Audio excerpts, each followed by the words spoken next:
বলাই, এই বলাই, বাড়ি আছিস নাকি? আরে কৃষ, রানী, তোরা এখানে? তোমাকে খুঁজতেই তো এলাম। আমাকে খুঁজতে? কেন? বলাই, তুই বিকেল বেলায় নদীর ধারে খেলতে এলি না কেন? আমরা কতক্ষণ তোর অপেক্ষা করলাম। কি আর বলবো, কিছুই ঠিক নেই। কেন রে, কি হয়েছে? আয় তোরা ঘরের ভেতরে আয়, তারপর বাকি কথা বলছি। বলাই, এবার বলতো কি হয়েছে? আমি স্কুল থেকে ফিরে এসে দেখি মায়ের গা জ্বরে পুড়ে যাচ্ছে।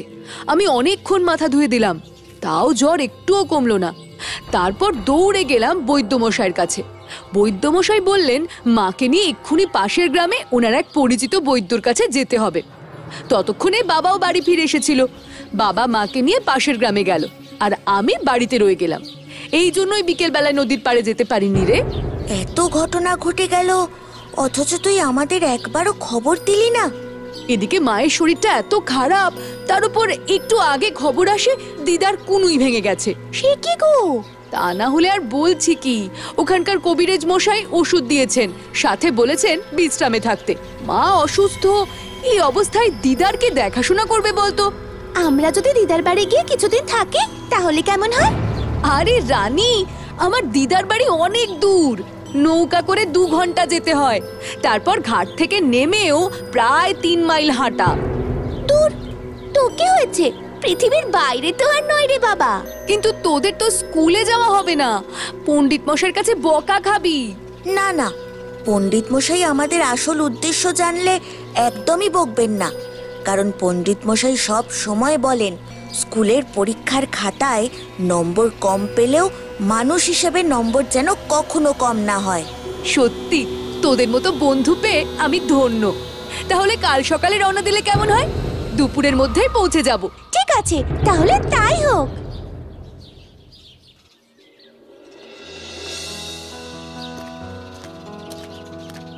বাবার সকালে ফিরতেই অনেকটা দেরি হলো, তার জন্য দেখ বেরোতেও কত দেরি হয়ে গেল। কি করবি বল, কাকিমাকে একা রেখে তো বেরোনো যেত না। কাকু না ফেরা অবধি অপেক্ষা করতেই হতো। এত দেরিতে বেরোলাম, ওদিকে পৌঁছতে যদি সন্ধে হয়ে যায় তাহলে তো ঘাট থেকে হেঁটে বাড়ি যাওয়া যাবে না, ঘাটেই সকাল হওয়ার অপেক্ষা করতে হবে। কেন? আরে তোরা জানিস না, ঘাট থেকে আমার দিদার বাড়ির মাঝপথে পড়ে একটা বিরাট বড় জঙ্গল, আর ওই জঙ্গলের পাশে একটা কবরস্থান। লোকে বলে সূর্য অস্ত যাওয়ার পর ওই জায়গাটা নাকি ভুতুড়ে হয়ে যায়। শোন বলাই, বেরিয়ে যখন পড়েছি তখন আর অত ভেবে লাভ নেই, যা হবে দেখা যাবে, চল।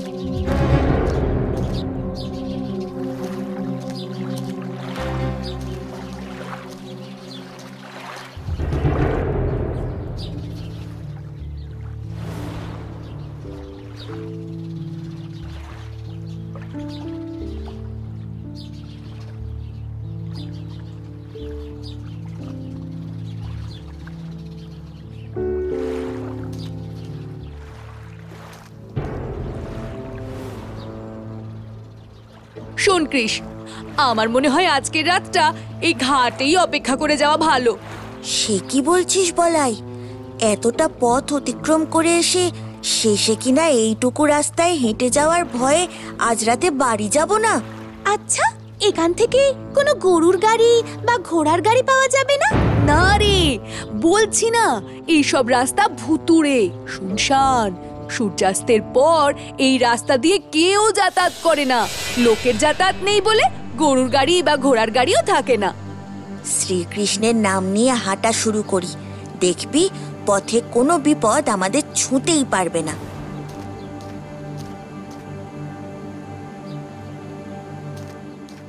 দেখ দেখ, গাছের তলায় একজন বসে আছে না? আমার খুব চেনা চেনা লাগছে। আরে আকবর জ্যাঠা না? বলাই, কত বছর পর তোকে দেখলাম। আর এরা তোর সঙ্গে কারা? জ্যাঠা, তোমাকে যে এত রাতে এখানে দেখতে পাবো আমি তো ভাবতেই পারিনি। এরা আমার 2 বন্ধু। বলাই, তুই এত রাতে এখানে কি করছিস?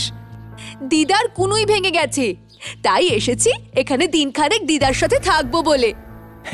তা খুব ভালো করেছিস বাবা, কিন্তু এত রাতে বাড়ি যাবি কি করে? আমি তো ভাবছি আজকে রাতটা ঘাটে অপেক্ষা করে কাটিয়ে দেব, কাল সূর্য উঠলে হাঁটা শুরু করব। এ বাবা, তা কেন? চল, আমি তোদের বাড়ি ছেড়ে দিচ্ছি। আচ্ছা, এই শুনশান রাস্তায় আপনি গরুর গাড়ি নিয়ে কি করছেন? আপনার ভয় করছে না? আসলে আমার এক ছোটবেলার বন্ধু রহিম মিয়া আজ বিকেলে মারা গেছে। ওকেই কবরস্থানে কবর দেওয়ার জন্য নিয়ে এসেছিলাম।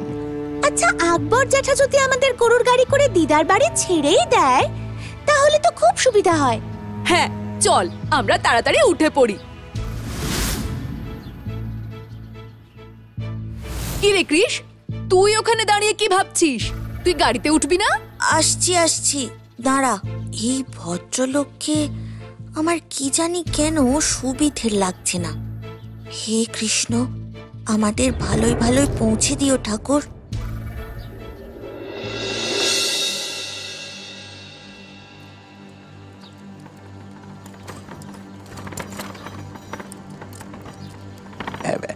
তোদের ভয় করছে না? আরে, আমরা ভূতে ভয় পাই না। ভূত বলে তো কিছুই নেই পৃথিবীতে। কি হলো? এখানে বাতাসটা তো ঠান্ডা হয়ে গেল কেন? হ্যাঁ তাই তো, এতক্ষণ তো শীত করছিল না, কিন্তু হঠাৎ কিরকম শীত শীত করছে। গ্রামের দিকে এই শব্দ হয়েই থাকে বাবা।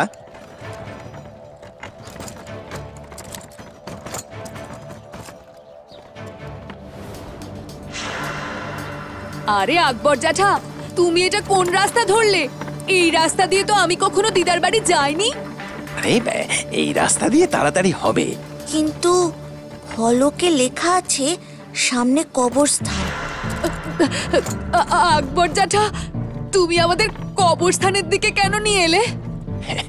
বলাই, এটাই একমাত্র সত্যি রে, বাকি সব তো পৃথিবীর মিথ্যে। এইখানে এলে কারুর আর কোনো কষ্ট থাকে না, সবাই মুক্তি পায়। বলাই দাদা, বলাই দাদা, ওই দেখো, আকবর জ্যাঠার মুখের অর্ধেক অংশ পোড়া। হাঁটুর কাছে ধুতিটা সরতেই দেখলাম হাঁটুটা শুধুই হাড়। সে কি বলছিস রে কৃষ? তার মানে জ্যাঠা? আমার খুব ভয় করছে। এবার কি হবে? এবার তো ভূতে আমাদের মেরে ফেলবে। আমার একটু আবছা আবছা মনে পড়ছে, আগের বছর ঈদের আগে মা বলেছিল আকবর জ্যাঠা নাকি গাড়ি চালানোর সময় গাড়িতে বাজ পড়ে মারা গিয়েছিল। সে কি কথা? আর তুমি এটা আমাদের এতক্ষণ বলনি? আরে আমার তো মনেই পড়েনি, মনে পড়লে কি আর এই গাড়িতে উঠতাম? কি ব্যাপার, তোরা ফিস ফিস করে কিছু বলছিস মনে হচ্ছে? না না, এই এত লম্বা পথ অতিক্রম করে আমরা তিনজনে খুব ক্লান্ত, তাই ঝিমিয়ে পড়েছিলাম। আরে বেচারা বাচ্চাগুলো, তোদের দেখেই আমার মায়া লাগছে। দাঁড়া, এই তো সামনেই কবরস্থানে পৌঁছে গেছি। এখানে এখানে আমি তোদের বিশ্রামের জায়গা করে দিচ্ছি।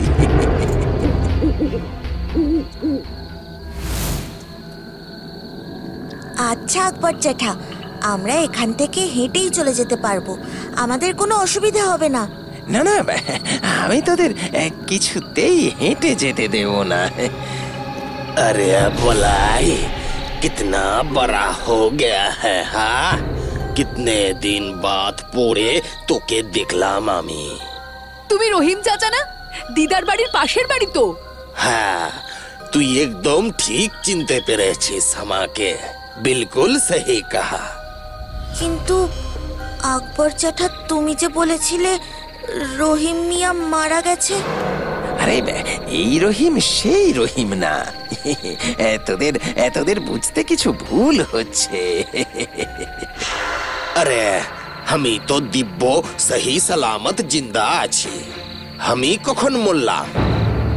আচ্ছা রহিম মিয়া, তুমি এত রাতে এখানে কি করছো? আরে জানিস তো তুই সব কিছুই, আমি শাক সবজি তুলে বাজার মে বিক্রি করে, তাই কাজে লেগে পড়েছি। বাড়ি থেকে 3 মাইল দূর এই পথ, আর আপনি এই কবরস্থানে এসেছেন শাকসবজি তুলতে? আরে এত কথা না বলে তোরা তিনজনে রহিম মিয়ার সঙ্গে ভেতরে যা, ও তোদের থাকার জায়গা করে দেবে।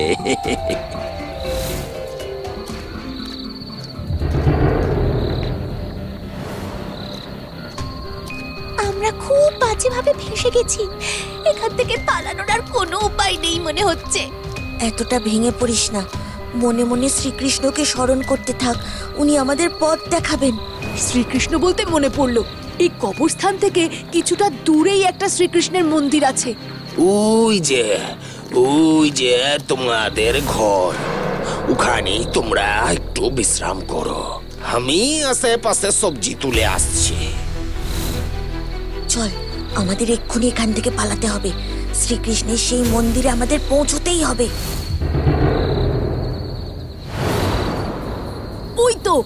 ওই তো মন্দির দেখা যাচ্ছে। ওই মন্দিরে আমাদের যেতেই হবে, একমাত্র শ্রীকৃষ্ণই এখন আমাদের বাঁচাবেন।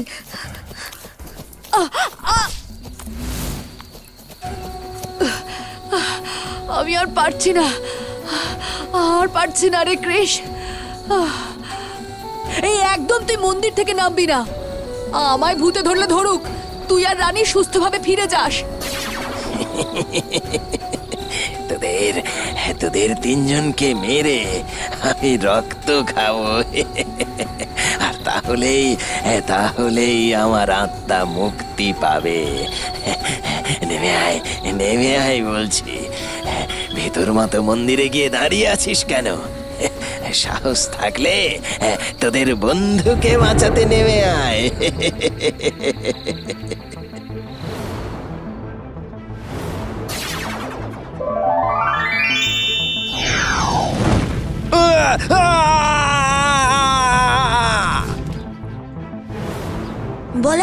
বলাই, তুই ঠিক আছিস তো?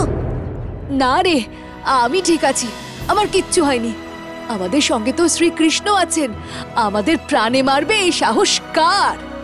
জয় শ্রীকৃষ্ণ, জয় শ্রীকৃষ্ণ, জয় শ্রীকৃষ্ণ, জয় শ্রীকৃষ্ণ। জয় শ্রীকৃষ্ণ।